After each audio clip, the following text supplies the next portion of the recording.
Türkiye dünyaya açık bir ülke. Sınırlarımızı kapatsak, kimseyle alışveriş yapmasak hiçbir derdimiz olmaz. Ne bütçe açığımız olur, ne enflasyon olur, ne cari açık olur. Hiçbir şey olmaz ama elde de hiçbir şey olmaz. Dünyadan ayrı bir ülke gibi yaşarız. Kuzey Kore gibi bir memleket oluruz. Onu da hiçbir vatandaş herhalde istemez. Değerli vatandaşlarım, yatırımlara hız kesmeden devam edeceğiz. Yatırımlar için kaynak problemimiz yok. Her şeyden tasarruf olur ama yatırımdan kısıtlama olmaz. Bir yatırımcı, geçmişi olan arkadaşınız olarak söylüyorum. Yatırım, ülkeyi geleceğe hazırlamaktır. Yatırımın kalitesi de önemli. Altyapı yatırımlarını istihdam oluşturacak, büyümeye katkı sağlayacak yatırımlara çok daha fazla kaynak ayıracağız. İlk yatırımları 2017'de 2016'ya göre arttırmış olacağız. Bunların bir kısmını bütçeyle yapacağız ama büyük bir kısmını da alternatif finans yöntemlerini kullanacağız. Bakın Türkiye'de dünyanın en büyük havalimanı, dünyanın en geniş asma köprüsünü, dünyanın 4. büyük köprüsünü, tüp tünel geçişini ve birçok şehir hastaneleri, büyük hastaneler, şehir gibi hakikaten, 6.000 yataklı, 5.000 yataklı hastaneleri kamudan, bütçeden, kaynak kullanmadan yaptık. Bunların hepsini topladığınız zaman 50 milyar dolar ediyor. 50 milyar dolar. Kaynak var. İlla bütçeden yapmamız gerek. Para yok, yatırım yapmayalım. Böyle bir şey yok. Nasıl büyüyeceğiz? Para harcarsak açık büyüyor. Hem büyüyeceğiz, hem kaynak üreteceğiz, hem de enflasyonu kontrol altına alacağız. Bütün bunlar neyle oluyor? Kararlılıkla ve istikrarla. İstikrar olunca net kararlar alabiliyorsunuz. Düşünün koalisyon olsa ne yapacaksınız? A partisi böyle diyor, B partisi şöyle diyor. En basit almanız gereken kararı bir sene boyunca alamıyorsunuz. Çünkü herkes kendi açısından hesap ediyor. Bunu alırsak bizim partinin gelecek seçimde bundan zararı olur diye. Öteleniyor. Sorunlar birikiyor. Sonunda elinizde patlıyor. 2001 nasıl oldu? Böyle oldu. 1995 nasıl oldu? Böyle oldu. İrade olmayınca, değerli vatandaşlarım, idare olmaz. İrade esastır. İrade de istikrarla ancak mümkündür. 10. Kalkınma Planı devam ediyor. 10. Kalkınma Planı'ndaki bütün dönüşüm programı kararlılıkla uygulamaya devam edecek. Şimdi bazı uygulamalardan bahsedeceğim. Dedik ya, ekonominin rekabet gücünü arttıracağız. Yatırımları ve ticareti daha da geliştireceğiz. Bunun için reformlar lazım. Bu reformlar bir sefer yapıp bitirecek işler değil. Geçmişte yaptık, bundan sonra da rekabet gücümüzü arttıracak, yatırımları ve ticareti geliştirecek reformları yaptık, yapmaya devam edeceğiz. Bazı konular var. Bunların bir kısmı kanuni düzenleme, bir kısmı idari kararlar, bir kısmı da yönlendirme, yani devletin yönlendirilmesiyle yapılacak işler. Ne için biraz sonra sayacağım. Ekonomiyi daha da canlandırmak, istihdamı arttırmak ve böylece milli gelirimizi daha da büyütmek. Hedef bu. Bunun için iş hayatı ile ilgili düzenlemeler lazım. Mesela iş güvenliği, iş sağlığı ile ilgili bazı konularda uygulamada sorun vardı. Geçtiğimiz aylarda bunun bir sene az riskli iş yerlerinde bir sene boyunca uzattık uygulamayı, geciktirdik. Buradaki aksaklıkları gidermek için. İş uyumsuzlukları veya uyuşmazlıkları var. Bunlarla ilgili her konu mahkemeye gidiyor. Mahkemelerde yıllar sürüyor. Hem mahkemeye götüren şikayetçi, davacı hem davalı mağdur oluyor. İş barışı bozuluyor. Çalışma hayatı olumsuz etkileniyor. Şimdi yeni bir sistem getireceğiz. Arabuluculuk sistemi. Belirli bir düzeye kadar. Bütün işler için değil. Büyük bir iş kazası olmuş, Allah göstermesin. Hayatını kaybeden olmuş. Bunlar değil ama daha küçük hak ihlalleri olduğu düşünülen konularda arabuluculuk mekanizmasını getireceğiz ve böylece mahkemelerde sürünmeden oturup anlaşacaklar, işlerine devam edecekler. Bilirkişilik konusu Türk yargı sisteminin yıllardan beri devam eden kanayan yarasıdır. Şimdi vatandaş mahkemeye gidiyor. Mahkeme açılıyor. Hakim bilirkişi tayin ediyor. Bilirkişi alıyor dosyayı, inceliyor, bir rapor veriyor.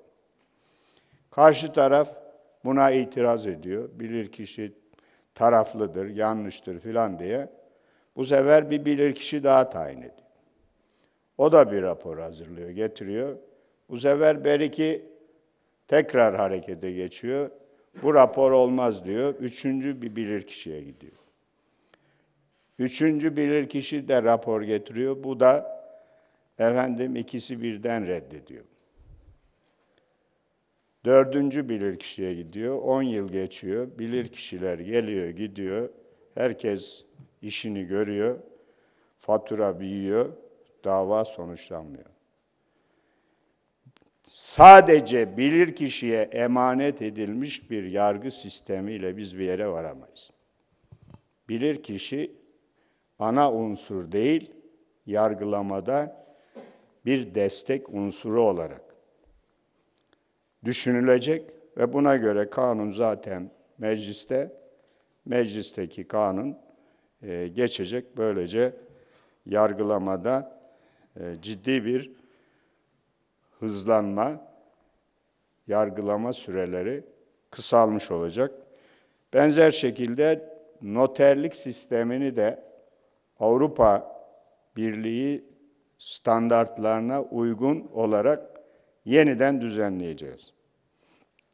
Yargılama sürelerinin kısaltılması asıl hedeflerimizden biridir. Vatandaş ne diyor? Geç gelen adalet, adalet değildir. Mutlaka yargılama süreleri kısaltılmalıdır. Bunu ilk 15 Temmuz darbecilerinden başlıyoruz. Şimdi FETÖ örgütüne bulaşmış binlerce insanın ismi var. Ama bunların hepsi darbeye karışmış değil. Darbeye karışanlar belli. Kim oldukları belli. Hepsi de tutuklu. Veya gözaltı tutuklu. Süratle doğrudan darbeye karışmış olanların, eline silahlı almış olanların, belgeleri, bilgileri, her şey ortada. Bunları bekletmeye lüzum yok. Şimdi bu darbeciler davaları uzatmak için başkalarının isimlerini veriyorlar. O başkasının ismini veriyor, o başkasının ismini veriyor. İşi sulandırmaya çalışıyorlar. Böyle bir oyuna gelmeyeceğiz. Darbecilerin yargılaması süratle yapılacak. Milletin yüreğine su serpilmesi lazım. Şehit yakınlarımızın bu işin sorumlularının hesabının görüldüğünü bir an önce görmesi lazım. Bunun için işe buradan başlıyoruz. Yargılama sürelerini kısaltmanın yolları var.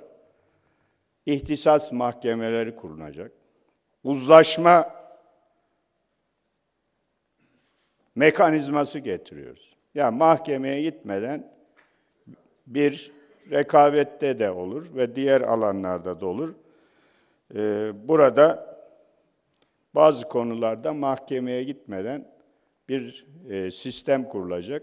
Orada gelip uzlaşacaklar, el sıkışıp, helalleşip gidecekler. Dolayısıyla mahkemeleri lüzumsuz yere meşgul olmayacak. İhtisas mahkemeleri, finans, bilişim, daha birçok alanda yani hakimlerimizin uzmanlıkları doğal olarak bilişim eğitimi almadığı için ona kafi gelmiyor. Dolayısıyla bilişimle ilgili davalara bakacak mahkemeler kurulacak. Finans konularına bakacak mahkemeler kurulacak. Var olan mesela denizcilik konularında mahkemeler var. Bunların sayısı artırılacak. Bunun gibi rekabet kurumu bazen acımasızca cezalar veriyor. Bunların telafisi yok. Bunları da uzlaşma mekanizmasıyla aynen vergide olduğu gibi bir sistemle çözmüş olacağız. Gündemimizde olan birkaç senedir İstanbul Finans Merkezi'ni tam anlamıyla, yasal altyapısıyla, fiziki altyapısıyla hayata geçireceğiz. Esnafların iş yeri açmalarında büyük sorun var. Belediyeler ayrı hatırını soruyor, bakanlıklar ayrı hatırını soruyor, kapı kapı dolaşıyor, bir sürü de para harcıyor dükkan açmak için. Küçük esnaf zaten etine butune, elindekini, avucundakini de dükkan açmak için orada burada veriyor. İşe başlayınca sen sağ ben selamet, elde yok, avuçta yok. Bunları şimdi basitleştiriyoruz. Bir yerde işlemleri bir yerden olacak. Efendim Sağlık Bakanlığı'na ilgileniyorsa Sağlık Bakanlığı'nın bilgileri de oraya akacak. Bilişim çağındayız. Efendim Çalışma Sosyal Güvenlik Bakanlığı, belediye, itfaiye ruhsatı, bilmem sıhhi müesseseler bilmem nesi. 30 tane, 40 tane ayrı izin ruhsat var. Bunların hepsi tek merkezden ve makul bir zaman içerisinde ve bedelle yapılmış olacak. Taşınır rehni sadece bina, arsa gibi varlıklar değil, araba bilmem ne, elindeki bilgisayar, torna tezgahı veya herhangi bir değer, makine. Bunlar da iş yaparken teminat olarak görülecek. Bankalar bunları saymıyor. Binayı boş zannediyor. İçinde duvarları olan, sağlam temelleri, sağlam ne varsa onu teminat kabul ediyor. Diğer varlıklar teminat kabul edilmiyor. Yani bir tane tablosu var. Dünya kadar para. O da teminat olması lazım. Bütün bunları imkan dahiline getirecek taşınır rehni kanunu Meclis Genel Kurulu'nda bunu da bu dönemde 26. dönem 2. yasama yılında çıkarmış olacağız. Çıraklık eğitiminin zorunlu eğitim kapsamına alınması düzenlemesini getiriyoruz. Mesleki teknik eğitim reformu yaparak ekonominin üretim gücünü daha da arttırmış olacağız. Yine mecliste bulunan patent kanununu hayata geçireceğiz. Sanayide yerli üretimi kamu alımlarıyla destekleyeceğiz. Bu bilhassa Doğu ve Güneydoğu'daki yatırım ve kalkınma hamlesinin ana konularından bir tanesi bu. Oralarda yatırım yapanlara bu fedakarlıklarından dolayı kamu bir pozitif ayrımcılık yaparak alım yapmak suretiyle onların pazarlama sorununa çözmüş olacağız. Sağlıkta yerlileşme. Uzun süreden beri sağlıkta ilaç sektöründe önemli gelişmeler sağladık. Biyoeşdeğer konusunda ciddi çalışmalarımız var. Bu dönemde sağlıkta yerlileştirme ve millileştirme çalışmalarını desteklerle daha ileri bir noktaya getireceğiz. Türkiye Uzay Ajansı'nı kanunu hazır. Yine bu dönemde çıkaracağız. Enerji verimliliğini arttıracak uygulamaları daha da yaygınlaştıracağız. Bilgi toplumuna doğru süratle gidiyoruz. Şu anda Türkiye'nin her tarafındaki okullarımızda geniş bant internet erişimi var. Akıllı tahta var, tabletler var. Ama bunun bütün kırsalda, şehirlerde akıl yollarının şerit sayısının artması lazım. Bilgi akışı her gün artıyor.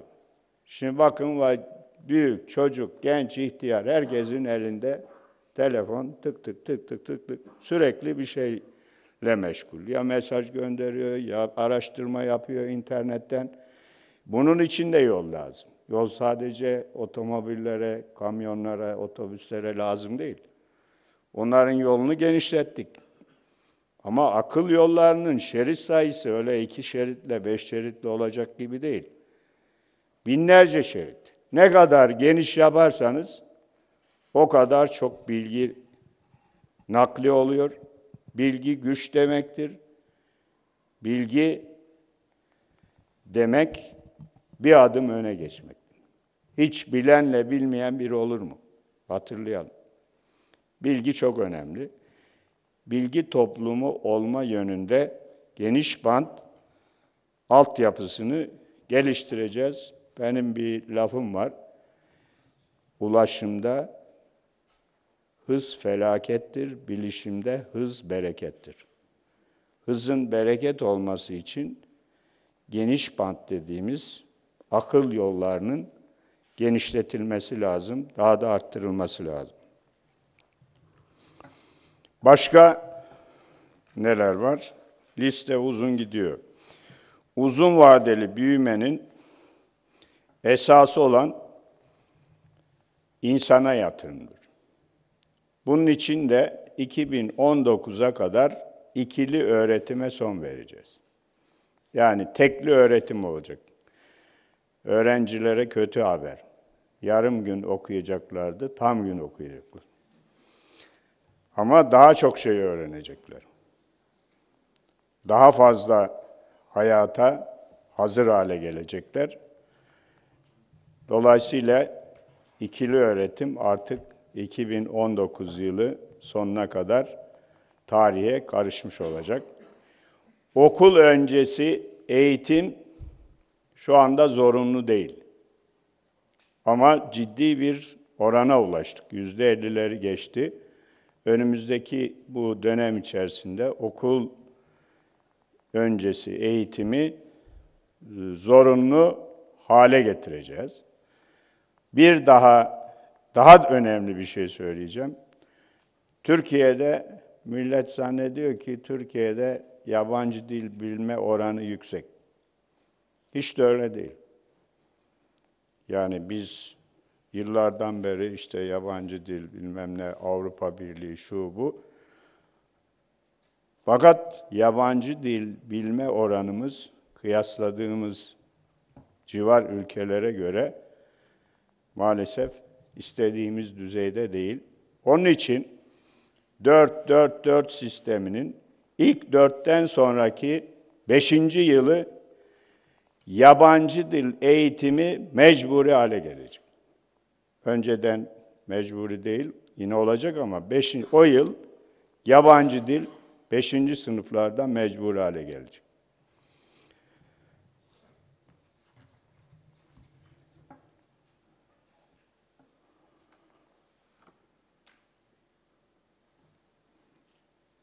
Evet. Daha var ama burada kessek herhalde yeter değil mi Mehmet Bey? He? Grup saati kaç? 11.30 mu? Oo, çok uzun olmuş ya. Evet arkadaşlar, bütün detaylar zaten orta vadeli program kitabında yazıyor. Ama buna rağmen sorularınız varsa onlara da cevap verelim. Buyurun. Efendim Reuters haber ajansından Gülsen Solaker, belki yine biraz detay diyeceksiniz ama gelecek yıl bütçeye özelleştirmeden acaba ne kadar kaynak sağlanacak ve bu yılki gerçekleştirme, özelleştirmede ne kadar olacak? Sen söyle işte yani. Aslında uzmanına sor, bana ne soruyorsun?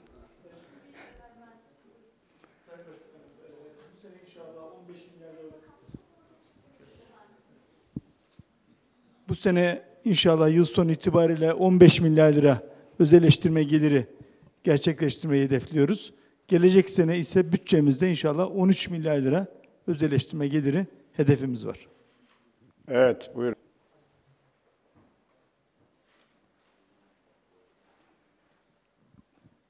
İhracat teşvikine ilişkin açıklamanız, o 2017'de mi yürürlüğe girecek yoksa hemen hazırlığı yapılacak bir düzenleme mi? Nihat Sayın Bey Bakan cevap hareketini versin. görüyorum da bir taraftan. Nihat Bey cevap versin. Nihat Bey'in işi o da.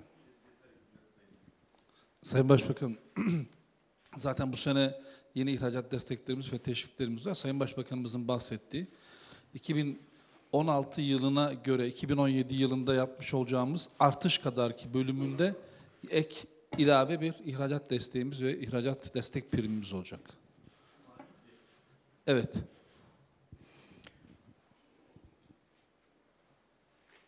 Petek, sonra Deniz.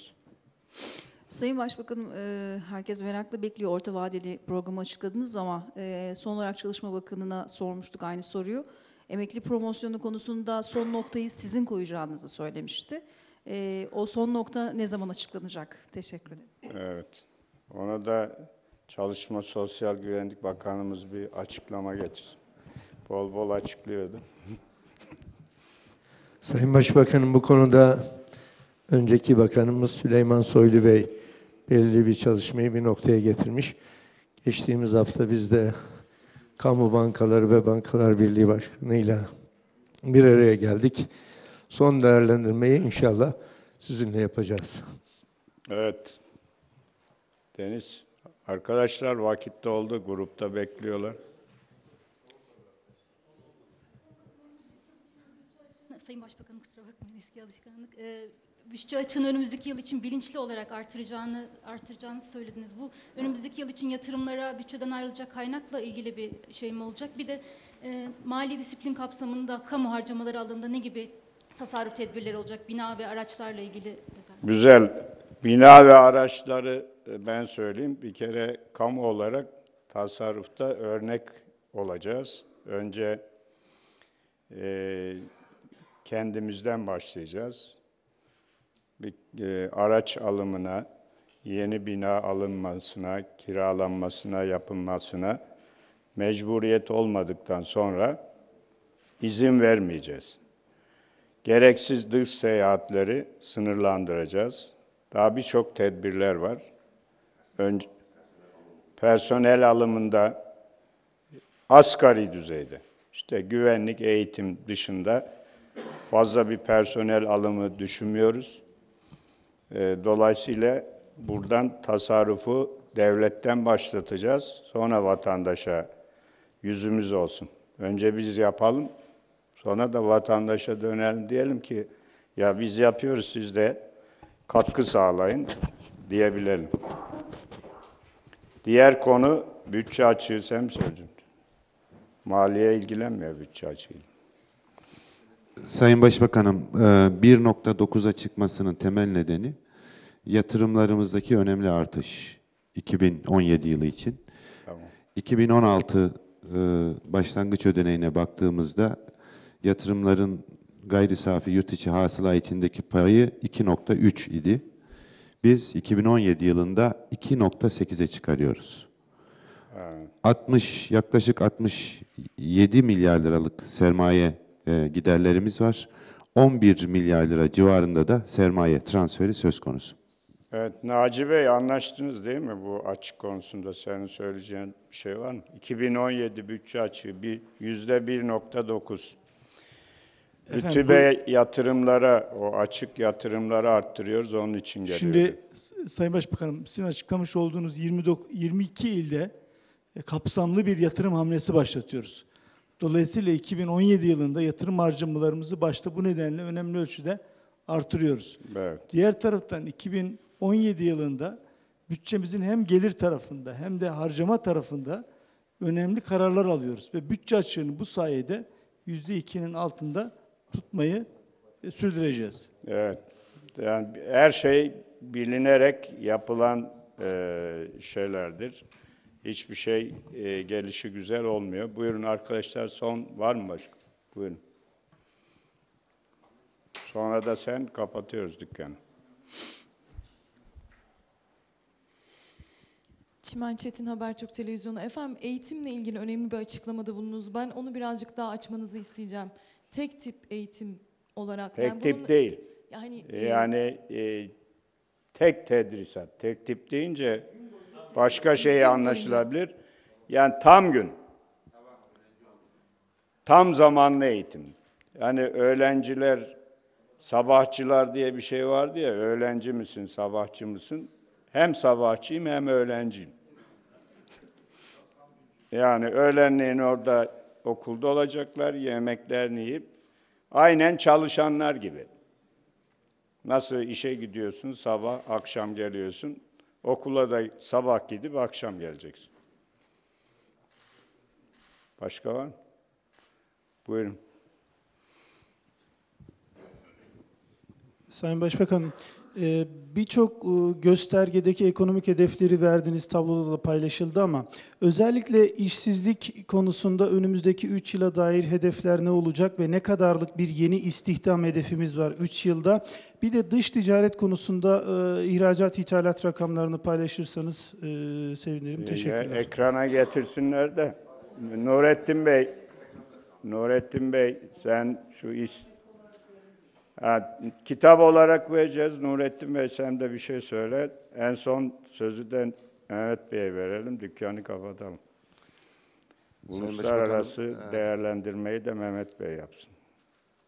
İşsizlik oranlarında da orta vadeli program döneminde istikrarlı bir düşüş öngörüyoruz. 2016 yılında bir miktar yükseliş olacak. Özellikle tarımdan tarım dışı alana kayışla ilgili bir problem var. Buradan gelen istihdam talebinin karşılanması nedeniyle böyle bir rakam ortaya çıkıyor. Ama daha sonraki yıllarda yine tarımdan tarım dışı alana talep artışı öngörülmesine rağmen bu oranlar yakalanacak. Özellikle 2017'den itibaren daha yüksek oranda yatırım hedefleri çerçevesinde istihdam dostu bir büyüme gerçekleştirilecek ve bu yatırımlar desteğiyle bu rakamlar inşallah 3 yıllık orta vadeli program döneminde gerçekleştirilmiş olacak. Evet, teşekkür ederiz. Arkadaşlar, bir şeyi bilmenizde fayda var, vatandaşlarımız da bilsin. Bizim burada gösterdiğimiz 3 yıllık programdaki tahminler kötümser tahminlerdir. Karamsar tahminlerdir. Yani biz işimizi kış tutuyoruz, yaz çıkarsa bahtımıza anlayışıyla hazırladık. Yani bunlar olabilecek en olumsuz tahminleri buraya yansıttık. Ama günü geldiğinde daha iyi oranlarla da karşılaşacağımızı söyleyebilirim. 2017'de ihracatımız 153 milyar dolar, ithalatımız 214 milyar dolar olarak planlanıyor. Mehmet Bey, sen de bir kısa ilave yap, kapatalım. Teşekkür ediyorum Sayın Başbakanım. Sadece değerli basın mensuplarına ben şunu ifade etmek istiyorum. Bir sunum yapıldı. O sunumun tablo olarak ekleri var. Bugün o teknik detaylara Sayın Başbakanımız sizi boğmak istemediler. Vatandaşın anlayacağı bir tarzda tabii orta vadeli program açıklandı ama orta vadeli programın bütün teknik detayları, yani bütçeye ilişkin program tanımlı, makroekonomik göstergeler anlamında bunlar basın toplantısından sonra size verilecek. Ayrıca yarın orta vadeli programın metni ya da Perşembe mi erteledik? Peki, Perşembe günü orta vadeli programın metni açıklanacak resmi gazetede. Biraz öne aldık çünkü yarın ben IMF Dünya Bankası toplantıları için ayrılıyorum. Diğer bakan arkadaşlarımız da ayrılıyorlar. Programımız yine esas itibariyle yani mali disiplini esas alıyor. Bence içeride dışarıda güven verecek önemli bir doküman. En önemli husus da önümüzdeki bir yıl içerisinde çok kapsamlı Sayın Başbakanımızın açıkladığı yapısal reformlarla program destekleniyor. Ve zaten mecliste şu anda birçok düzenleme duruyor. Önümüzdeki dönemde inşallah bunları hızlandırıp büyümeyi daha yüksek bir patikaya yani tekrar %5 patikasına oturtmaya çalışacağız. Teşekkür ediyorum Sayın Başbakan. Evet, ben teşekkür ediyorum. Bu programın, o orta vadeli programın önümüzdeki 3 yıllık detaylarını, teknik detaylarını Başbakan Yardımcılarım, Maliye Bakanı, Ekonomi Bakanı, diğer Kalkınma Bakanımız zaman zaman açıklayacaklar. Ben vatandaşı açıklamalarda bulundum. Çok bilmiş ekonomistlere açıklamalarda arkadaşlarımız yapacaklar. Teşekkür ediyorum. Programımız hayırlı uğurlu olsun.